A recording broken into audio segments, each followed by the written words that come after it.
Tayo na po ang lahat.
Simulan natin ang ating pagdiriwang sa ngalan ng Ama at ng Anak at ng Espiritu Santo.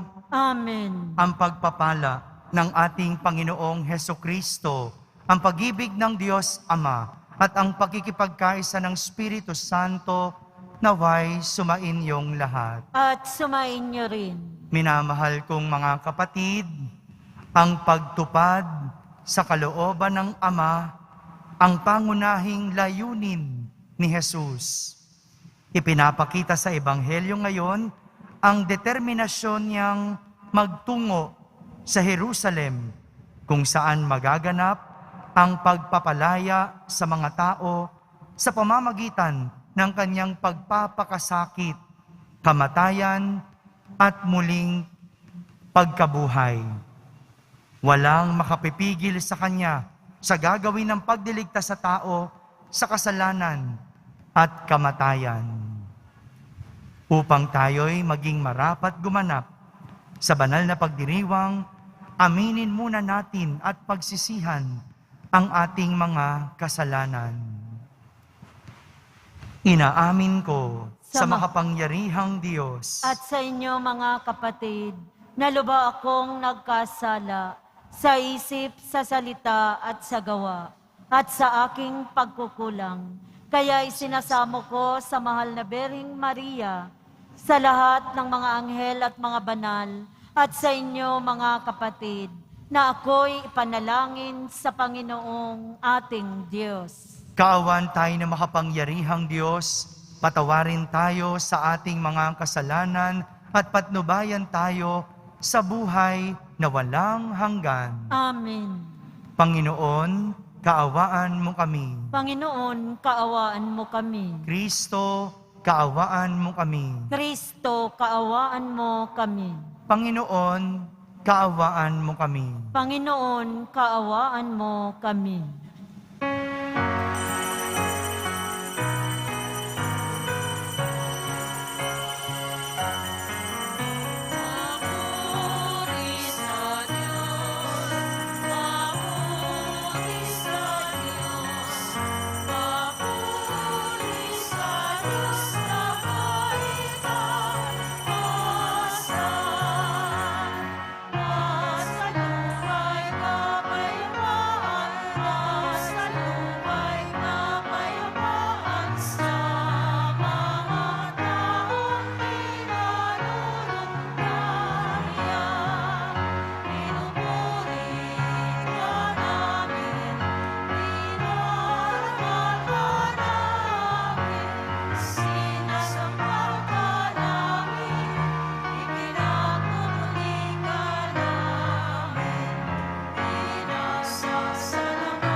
Manalangin tayo. Ama naming makapangyarihan, kami iyong mga kinupkop ay niloob mong maging mga anak sa liwanag mong kaloob. Huwag mong ipahintulot na sa katiwalian kami ay masangkot. Panatilihin mo kaming nagliliwanag sa iyong katapatang lubos na sumisikat sa pamamagitan ni Jesucristo kasama ng Espiritu Santo magpasawalang hanggan. Amen. Magsiupo muna ang lahat. Pagbasa mula sa unang aklat ng mga hari. Noong mga araw na iyon, sinabi ng Panginoon kay Elias, "Pahiran mo ng langis si Eliseo na anak ni Safat, na taga-Abel Mehola, bilang propetang hahalili sa iyo."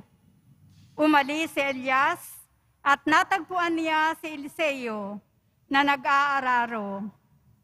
12 pares ng toro ang ginagamit niya at kaagapay siya ng huling pares. Pagdaan ni Elias sa tapat ni Eliseo, isinuklob niya rito ang kanyang balabal. Pagdakay iniwan ni Eliseo ang mga toro. Humabol kay Elias at nakiusap, "Magpapaalam po muna ako sa aking ama't ina, at pagkatapos ay sasama na ako sa inyo." Sumagot si Elias, "Sige, umuwi ka muna." Umuwi nga si Eliseo. Nagpatay siya ng 1 pares na toro at iniluto. Ginamit niyang panggatong ang mga pamatok at mga araro. Ipinakain niya ito sa mga tao at sumunod kay Elias at naging katulong nito. Ang salita ng Diyos. Salamat sa Diyos. Diyos ko, aking kapalaray, manahin ang iyong buhay. Diyos ko, aking kapalaray, manahin ang iyong buhay. O Diyos, ako'y ingatan mo, ingatan ang iyong lingkod. Ang hangad ko ay maligtas, kaya sa'yo dumudulog. Ika'y aking Panginoon, ang wika ko sa aking Diyos. Kabutihang tinanggap ko ay ikaw ang nagkaloob. Ikaw lamang, o poon ko, ang lahat sa aking buhay. Ako'y iyong tinutugon sa lahat kong kailangan. Diyos ko, aking kapalaray, manahin ang iyong buhay. Pinupuri ko ang poon na sa akin ay patnubay. Kahit gabi, diwa niya ang sa akin umaakay. Nababatid ko na siya'y kasama ko oras-oras. Sa piling niya, kailanmay hindi ako matitinag. Diyos ko, aking kapalaray, manahin ang iyong buhay. Kaya't ako'y nagdiriwang, ang diwa ko'y nagagalak. Ang lagi kong nadaramay, hindi ako matitinag. Pagkat di mo tutulutang, ang mahal mo ay malagak sa balon ng mga patay, upang doon ay maagnas. Diyos ko, aking kapalaray, manahin ang iyong buhay. Ituro mo ang landas na buhay ang hahantungan. Sa piling mo'y madarama ang lubos na kagalakan. Ang tulong mo'y nagdudulot ng ligayang walang hanggan. Diyos ko, aking kapalaray, manahin ang iyong buhay.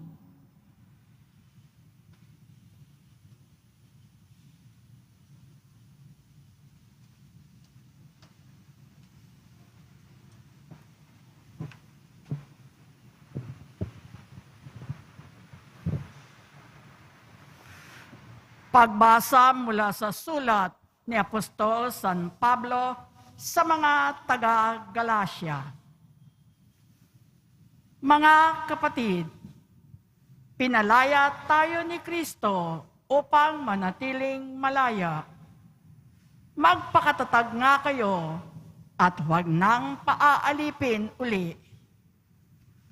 Mga kapatid, tinawag kayo upang maging malaya. Ngunit huwag ninyong gamitin ang inyong kalayaan upang masunod ang pita ng laman, kundi maglingkod kayo sa isa't isa dahil sa pag-ibig. Sapagkat ang buong kautusan ay nauuwi sa isang pangungusap. Ibigin mo ang iyong kapwa gaya ng iyong sarili. Ngunit kung kayo-kayo'y magkakagatan at magsasakmalang parang mga hayop, mauubos kayo. Ito ang sinasabi ko sa inyo. Ang Espiritu ang gawin ninyong patnubay sa inyong buhay at huwag ninyong susundin ang pita ng laman. Sapagkat ang mga pita ng laman ay laban sa mga ninanasa ng Espiritu at ang mga ninanasa ng Espiritu ay laban sa mga pita ng laman. Magkalaban ang dalawang ito, kaya hindi ninyo magawa ang ibig ninyong gawin. Kung kayo'y pinapatnubayan ng Espiritu, wala na kayo sa ilalim ng kautusan. Ang salita ng Diyos. Salamat sa Diyos. Magsitayo na po ang lahat.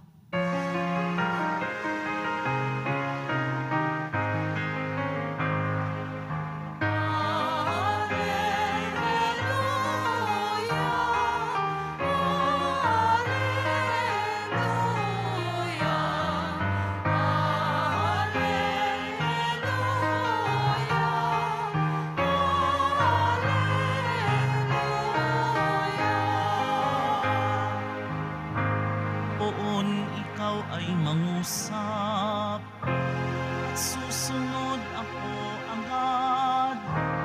Biga mo'y buhay ng lahat.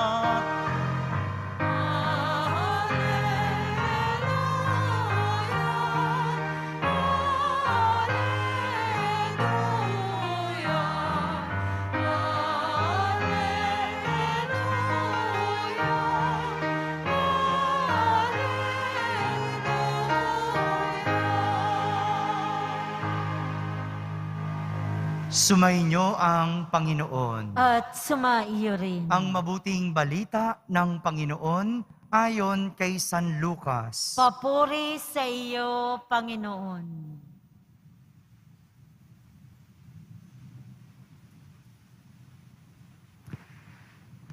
Nang nalalapit na ang panahong iaakyat si Jesus sa langit, ipinasya niyang pumunta sa Jerusalem. Sinugo niya ang ilan upang mauna sa kanya. Humayo sila at pumasok sa isang nayon sa Samaria upang ipaghanda siya ng matutuluyan. Ngunit ayaw siyang tanggapin ng mga Samaritano sapagkat siya'y patungo sa Jerusalem. Nang makita ito nina Santiago at Juan, ay kanilang sinabi, Panginoon, payag ba kayong magpababa kami ng apoy mula sa langit upang pugnawin sila? Ngunit bumaling siya at pinagsabihan sila, hindi ninyo alam kung anong uri ng Espiritu ang sumasa inyo. Sabi niya, sapagkat naparito ang anak ng tao, hindi upang ipahamak ang mga tao, kundi upang iligtas sila. At nagtungo sila sa ibang nayon. Samantalang naglalakad sila, may taong nagsabi kay Jesus, susunod po ako sa inyo kahit saan. Sumagot si Jesus, may lungga ang asong gubat at may pugad ang ibon, ngunit ang anak ng tao ay wala man lamang matutuluyan o mapagpapahingahan. Sinabi ni Jesus sa isa, sumunod ka sa akin. Ngunit sumagot ang tao, Panginoon, hayaan po muna ninyo akong umuwi upang ipalibing ang aking ama. Sinabi ni Jesus sa kanya, ipaubaya mo na sa mga patay ang pagdilibing sa kanilang mga patay. Ngunit ikaw, humayo ka at ipahayag mo ang tungkol sa paghahari ng Diyos. Sinabi naman ng isa, susunod po ako sa inyo, Panginoon, ngunit magpapaalam muna ako sa aking kasambahay. Sinabi sa kanya ni Jesus, ang sinumang nag-aararo at palaging lumilingon ay hindi karapat-dapat sa paghahari ng Diyos. Mga kapatid, ang mabuting balita ng Panginoon. Pinupuri ka namin, Panginoong Hesukristo. Magsiupo muna tayong lahat. Isang magandang araw po sa inyong lahat. Pakibati mo naman ang katabi mo ng magandang araw. Kung napapansin po ninyo, andito sa ating harapan ang ating mga ihos, ang ating mga lingkod na nagdiriwang ng kanilang anibersaryo. Ano po? Andito po ang grupo ng MBBN. Oh, palakpakan naman natin sila. At nandito rin ang grupo ng Basilica. Tama ba? Palakpakan natin sila. Tamang-tama. Akmang-akma ang inyong pinagdiriwang at ang inyong inaakap sa ating ebanghelyo at mga pagbasa sa araw na ito. Ganon din para sa lahat ng nagnanais maging lingkod ng Diyos. Simulan natin ang ating pagninilay sa isang kwento. Sa isang kaharian, mayroong isang babaeng lingkod ang lumapit sa kanilang hari. Sino po yung lumapit sa hari? Hello. Sino po? Ayun, kala ko tulog na eh. Ha? Yung babaeng lingkod. At yumuko siya habang nagtatanong sa mahal na hari. Ang kanyang tanong, mahal na hari, paano ba kita mapaglilingkuran ng lubos? Habang siya'y nakayuko, sumagot ang hari, mahalin mo ako ng lubos. Anong sagot ng hari? Napatingala ang babae at muling nagtanong, paano ko po kayo mapaglilingkuran ng lubos? Sumagot muli ang hari. Anong sagot ng hari? Takang-taka at litong-lito ang babaeng lingkod sa kanyang narinig mula sa hari. Habang nakatingin sa kanya ang hari, unti-unting umatras ang babaeng lingkod habang sinasabi, magbabalik po ako, mahal na hari. Aking pag-iisipan ang inyong sinabi. At lumabas ang babaeng lingkod sa silid at nag-isip. Kinabukasan, bumalik ang babaeng lingkod sa hari na mayroong dalang kahon. Anong dala noong babaeng lingkod? May dalang kahon. At Sa loob ng kahon, mayroong 3 bagay siyang inilagay na sumisimbolo ng kanyang buhay. Ilan pong bagay ang nilagay sa kahon? Ayon, ha? Pumasok muli siya sa silid at nagpakita sa hari. Kanyang sinabi, "Mahal na hari, narito po akong muli. Alam ko na kung ano ang inyong ibig sabihin." Binuksan ng babae ang kahon at isa-isa niya itong inilabas at ipinakita sa mahal na hari. Unang inilabas ng babae ang kanyang singsing na pangkasal o wedding ring. Sabay sabi sa mahal na hari, "Sinisimbolo nito ang aking asawa. Iniaalay ko ang pagmamahal ko na mas higit pa sa aking asawa." Tiningnan siya ng hari at tiningnan ang singsing. Pangalawang inilabas ng lingkod na babae ay ang isang manikang yari sa sinulid. Ano po yung unang inilabas? Yung pangalawa? Sabay ipinakita sa mahal na hari at sinabi, "Sinisimbolo nito ang aking anak. Iniaalay ko ang aking pagmamahal na mas higit pa sa aking anak." Tiningnan siya ng hari at tiningnan ang manika.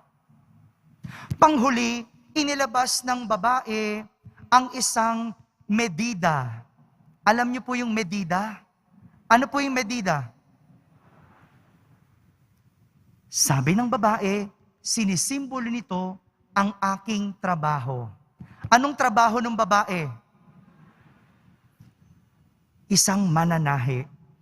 At sinabi niya, "Iniaalay ko ang aking pagmamahal na mas higit pa sa aking trabaho." Tiningnan siya ng hari at tiningnan ang medida.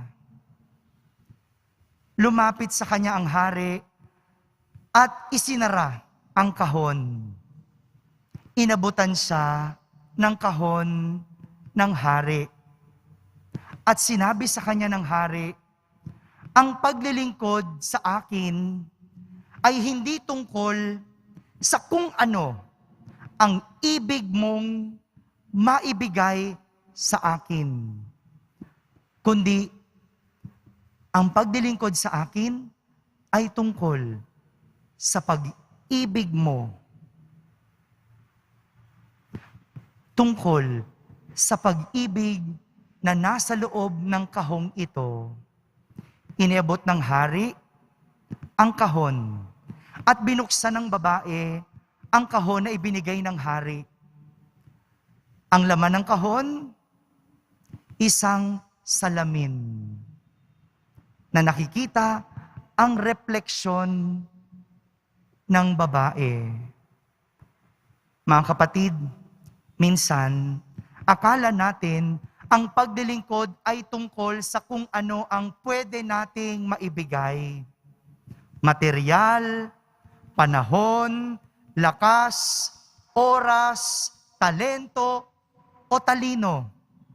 Pero ang totoo, ang paglilingkod ay pagmamahal sa pinaglilingkuran, gaya o higit pa sa pagmamahal sa sarili. Ito po ang tinuturo sa atin ng ating mga pagbasa sa araw na ito. Sa ating unang pagbasa, nang hirangin ni Elias si Eliseo bilang papalit na propeta sa kanya, ayon sa utos ng Panginoon, nagpaalam si Eliseo na magpapaalam muna sa kanyang mga magulang bago siya tuluyang sumama kay Elias. Umuwi ito at pinagluto ang lahat ng tao. At ang ginamit na panggatong ay ang pamatok at araro. Alam niyo po ba yung pamatok? Yung nasa kalabaw? No? Yung pinapatong sa batok ng kalabaw kapag nag-aararo? Yan, yung kahoy na yon. Yung pang-araro, hindi ba yari sa kahoy? Yun ang ginamit niyang panggatong. Ibig sabihin, ipinapakita ni Eliseo na ang kanyang pagsunod sa Diyos ay wala nang balikan sa dating buhay. Sinunog na niya yung ginagamit niya sa kanyang pangkabuhayan. Ibig sabihin, yung kanyang magiging buhay ay kasama at kapiling ang Diyos. Wala nang balikan. Ganito po ang pinapakita at sinasabi sa atin na klase ng pag-ibig ng isang lingkod. Isang pag-ibig na wala nang balikan, wala nang ayawan. Isang pag-ibig na higit sa pag-ibig sa sarili. Samantala, sa ating ikalawang pagbasa, sinasabi ni San Pablo na ang paglilingkod ay pagiging malaya. Sabihin nyo nga po, malaya. Ibig sabihin, hindi yung kung ano ang gusto mo lang gawin, kundi maging malaya sa mga bagay na umaalipin sa tao. Gaya ng kayamanan. Paano ka makapaglilingkod kung alipin ka ng kayamanan? Gusto mo mag-serve, pero gusto mo ring magtrabaho. Hindi pwede. Paano ka makapaglilingkod kung alipin ka ng kasikatan? Nagsiserve ka sa Quiapo, pero nangangampanya ka naman sa barangay. Hindi pwede. Paano ka magiging lingkod kung ikaw ay alipin ng kasalanan? Naglilingkod ka sa Quiapo, pero meron kang kinakasamang iba. Gusto mong maglingkod, pero nanloloko ka ng tao. Illegal ang ginagawa mo. Paano naman iyon? Dito, ipinapakita ang isang klase ng pag-ibig na kayang limutin ang lahat ng ating hilig. Hilig mo sa kayamanan, hilig mong mga liwa, hilig mong manloko, limutin mo lahat ito para maibig mo ang pinaglilingkuran mo. At panghuli, sa ating ebanghelyo, sinasabi ni Jesus sa mga gustong sumunod sa Kanya, may lungga ang asong gubat at may pugad ang ibon, ngunit ang anak ng tao'y wala man lamang matuluyan o mapagpahingahan. Ibig sabihin, mabuti pa ang hayop, pwedeng maging komportable. Pero ang isang lingkod, ang isang sumusunod sa Diyos, ay isang buhay na hindi komportable. Isang pag-ibig na kayang akapin anumang hirap at sakit. Mga kapatid, ito po ang klase ng pag-ibig na kailangan ng isang lingkod. At lahat tayo tinatawag na maging lingkod ng Diyos. At ang paglilingkod na ito ay hindi sa kung ano ang mga bagay at kaya nating ibigay, kundi isang pag-ibig. Pag-ibig na ibibigay natin sa ating paglilingkuran na higit o pantay sa ating pag-ibig sa sarili. Amen? Amen. Magsitayo po Magsitayo na tayong lahat at sabay-sabay nating ipahayag ang ating pananampalataya. Sumasampalataya ako Sa Diyos amang makapangyarihan sa lahat, na may gawa ng langit at lupa. Sumasampalataya ako kay Hesukristo, isang anak ng Diyos, Panginoon nating lahat. Nagkatawang tao siya lalang ng Espiritu Santo.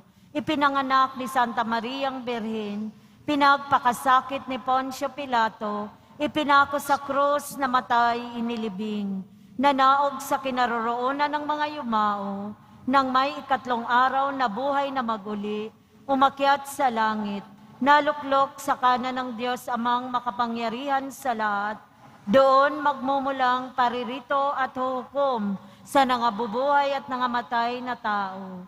Sumasampalataya naman ako sa Diyos Espiritu Santo, sa banal na simbahang katolika, sa kasamahan ng mga banal, sa kapatawaran ng mga kasalanan, sa pagkabuhay na maguli ng namatay na tao, at sa buhay na walang hanggan.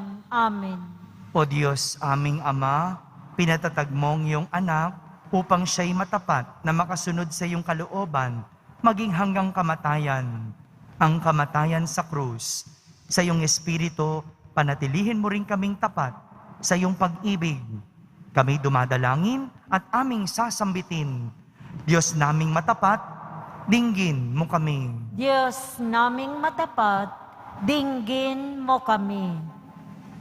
Ilayo mo ang iyong simbahan mula sa sumpa ng klerikalismo at laso ng ideolohiya upang kami manatiling tapat sa Ebanghelyo lamang. Manalangin tayo. Diyos naming matapat, dinggin mo kami. Tulungan mo ang mga lingkod bayan sa kanilang pag-aaninaw tungkol sa paglikha ng mga patakarang pagpapabuti sa mas nakararami at hindi sa iilan lamang. Manalangin tayo. Diyos naming matapat, dinggin mo kami. Hipuin mo ang aming mga puso, kaming natitipon ngayon, upang kami mas maging mapagmahal sa isa't isa, lalong-lalo na sa mga kapatid naming dukha't naghihirap. Manalangin tayo. Diyos naming matapat, dinggin mo kami. Yakapin mo ang mga yumao naming kapatid sa iyong wagas na pag-ibig. Pangalagaan mo ang mga naiwan nilang mga mahal sa buhay at mga kaibigan. Manalangin tayo. Diyos naming matapat, dinggin mo kami. Sa katahimikan, ating ilapit sa Diyos ang ating mga pansariling kahilingan.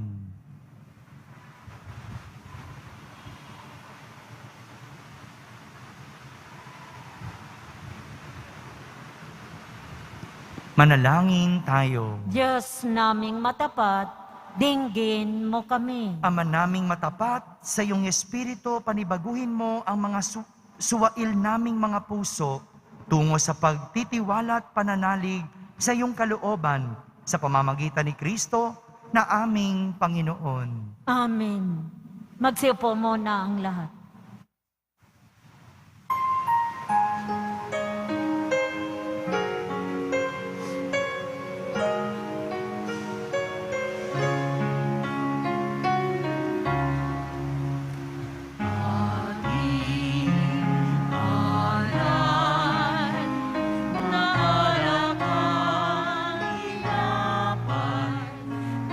Sa ating anin sa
siya na rin nagdulot na tayo'y may maihatid Blessed be God forever. sa haba.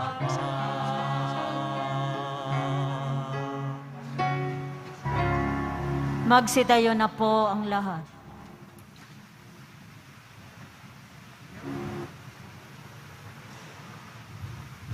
Manalangin kayo mga kapatid upang ang paghahain natin ay kalugdan ng Diyos amang makapangyarihan. Tanggapin nawa ng Panginoon itong paghahain sa iyong mga kamay, sa kapurihan niya at karangalan sa ating kapakinabangan at sa buong sambayanan niyang banal. Ama naming lumikha, kami iyong pinapagindapat gumanap sa pagdiriwang ng paghahain ng iyong pagliligtas.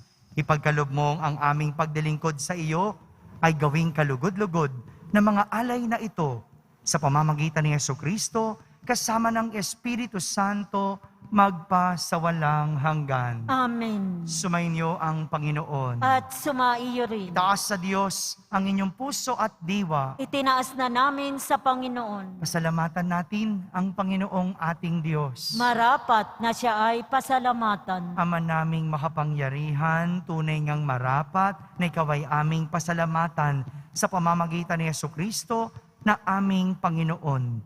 Sa dakilang pagtubos niya sa amin, ang kasalan at kamatayang aming pasanin ay binalikat niya upang kami palayain at maitampok sa iyong luningning. Siya ang nagtanghal sa amin bilang liping hinirang, pari at haring lingkod sa iyong kamahalan. Mula sa kadiliman, kami iyong liwanag, bilang iyong angkang may tungkuling maglahad ng iyong dakilang pag-ibig sa lahat. Kaya kaysa ng mga anghel na nagsisiawit ng papuri sa iyo nang walang humpay sa kalangitan, kami nagbubunyi sa iyong kadakilaan.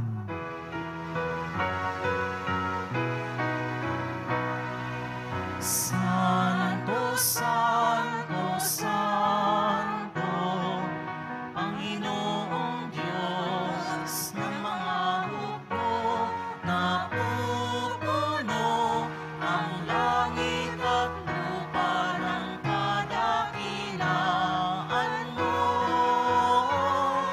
Hosana sa kaitaasan, pinagpala ang naparirito sa ngalan ng Panginoon. Hosana sa kaitaasan. Magsilod po ang lahat. Ama naming banal, ikaw ang bukal ng tanang kabanalan. Kaya't sa pamagitan ng iyong Espiritu ay gawin mong banal ang mga kaloob na ito upang para sa amin ay maging katawan at dugo ng aming Panginoong Hesukristo. Bago niya, pinagtiis ang kusang loob na maging handog, hinawakan niyang tinapay, pinasalamatan kanya, pinaghati-hati niya iyon, iniyabot sa kanyang mga lagad at sinabing,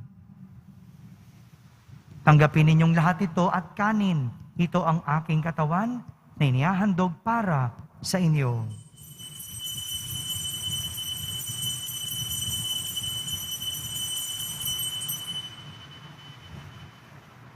Gayon din naman, nung matapos ang hapunan, hinawakan niyang kalis, muli kanyang pinasalamatan. Iniabot niyang kalis sa kanyang mga lagad at sinabi, tanggapin ninyong lahat ito at inumin. Ito ang kalis ng aking dugo, ng bago at walang hanggang tipan. Ang aking dugo na ibubuhos para sa inyo at para sa lahat, sa ikapagpapatawad ng mga kasalanan. Gawin ninyo ito sa pag-alaala sa akin.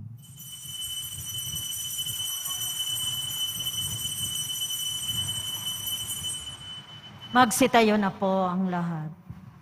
Ipagbunyi natin ang misteryo ng pananampalataya. Si Kristo'y namatay, si Kristo'y nabuhay, si Kristo'y babalik sa wakas ng panahon. Ama, ginagawa namin ngayon ang pag-alaala sa pagkamatay at muling pagkabuhay ng iyong anak, kaya't inaalay namin sa iyo ang tinapay na nagbibigay buhay at ang kalis sa nagkakaloob ng kaligtasan.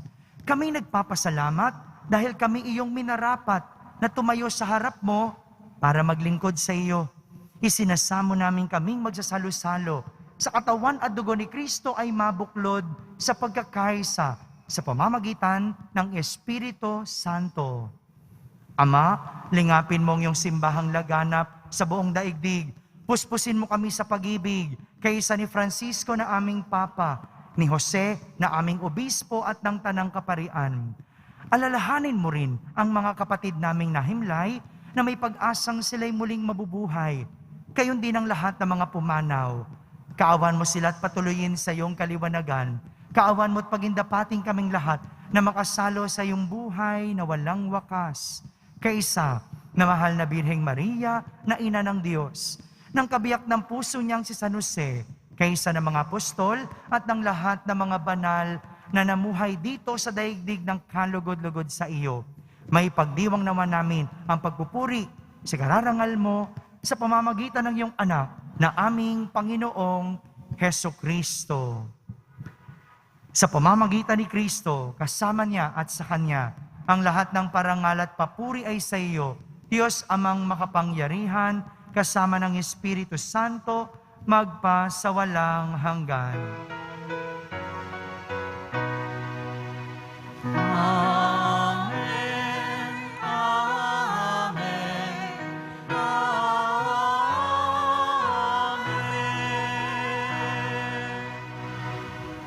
Sa tagubilin ng mga nakahagaling na utos at turo ni Jesus na Panginoon natin at Diyos, ipahayag natin ng lakas loob.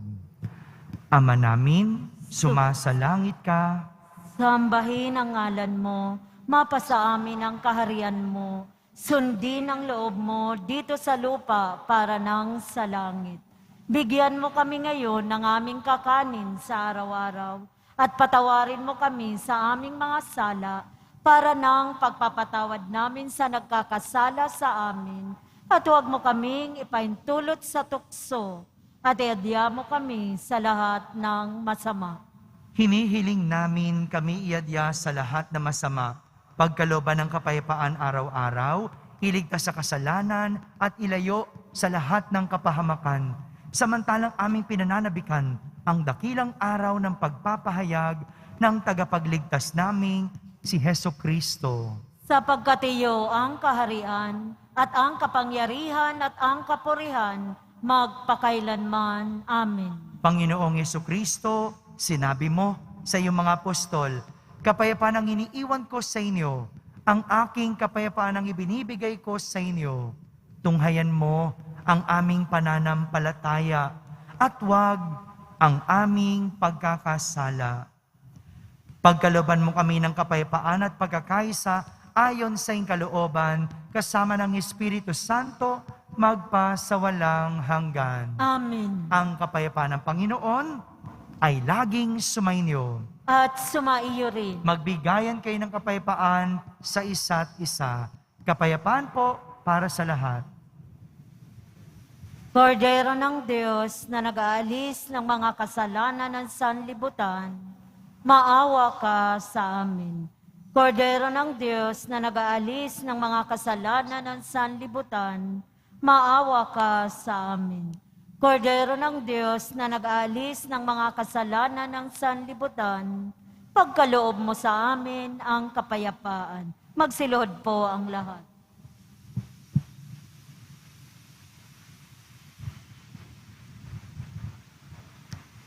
Ito ang kordero ng Diyos.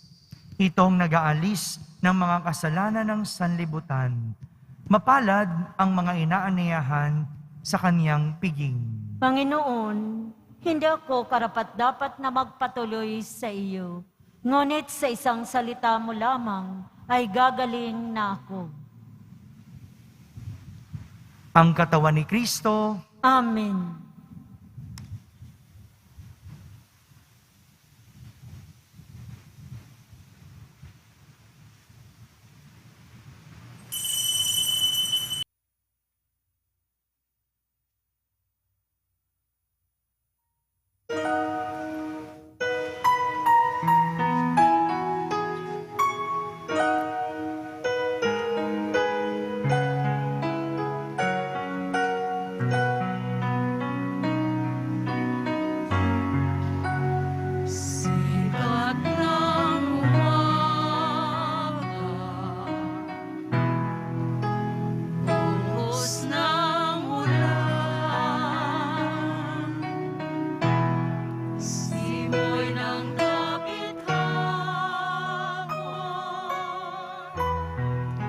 sinag ng buwan.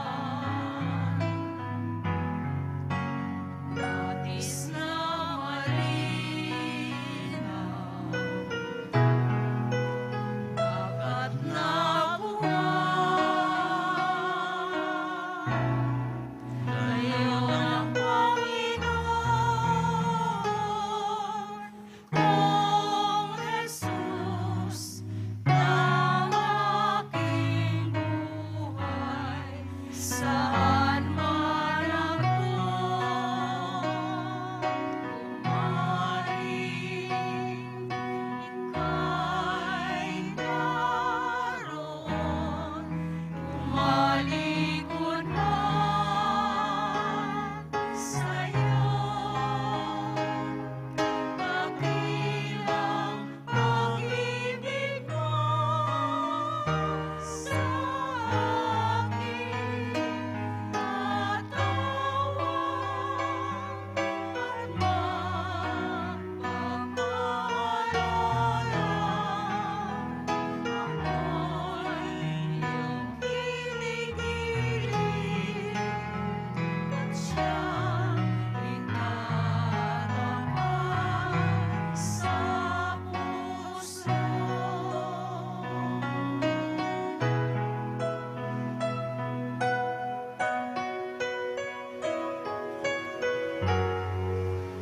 Ibig ng kaibigan, uyayin ang ina, pangarap ng ulian, isig ng dukha, ilaw ng may tago, ginhawa ng Ama. Ngayon ang Panginoon, kung Jesus na aking buhay, saan man ako umaring, ika'y naroon, malikod man sa'yo. Kabilang pag-ibig mo sa akin, katawan at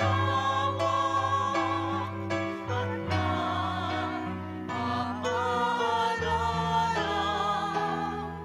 ako'y iyong kinikilig at siyang itatapat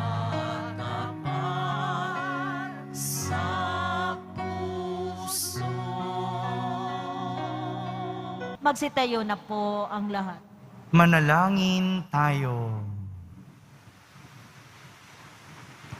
Ama naming mapagmahal, buhayin nawa kami ng aming inihain at pinagsaluhan upang kami pinagbuklod sa pag-ibig mo kailanman ay magkaroon ng bungang lagi naming maiaalay sa pamamagitan ni Jesucristo kasama ng Espiritu Santo magpasawalang hanggan. Amen. Walang paglilingkod kung walang pag-ibig. Isang pag-ibig na katulad o higit pa sa sarili. Sumainyo ang Panginoon. At sumain niyo rin. Pagbabasbas ng Poong Yesus Nazareno. Mahal na Poong Yesus Nazareno, inihayag mo sa pamamagitan ng krus ang walang maliw na pag-ibig ng Diyos sa sangkatauhan. Pakinggan mo ang kahilingan ng iyong angkan na nagsusumamo sa iyo. Makamtanawan nila ang inyong katugunan at tanggapin ang kasagutan na may utang na loob na tinatanaw. Basbasan din po ninyong lahat na may karamdaman, nahihirapan, may mga dalang imahen at dasalan. Sa pamamagitan ng bendisyon na ito, naway maalala nila ang mga pangako nila noon sa binyag na ikaw ang kanilang iibigin at pagdilingkuran bilang Panginoon magpasawalang hanggan. Amen. At pagpalain kayo ng makapangyarihang Diyos, Ama, Anak, at Espiritu Santo. Amen. Tapos na po ang ating pagdiriwang, humayging taglay ang pag-ibig at kapayapaan ng Poong Yesus Nazareno. Salamat sa Diyos.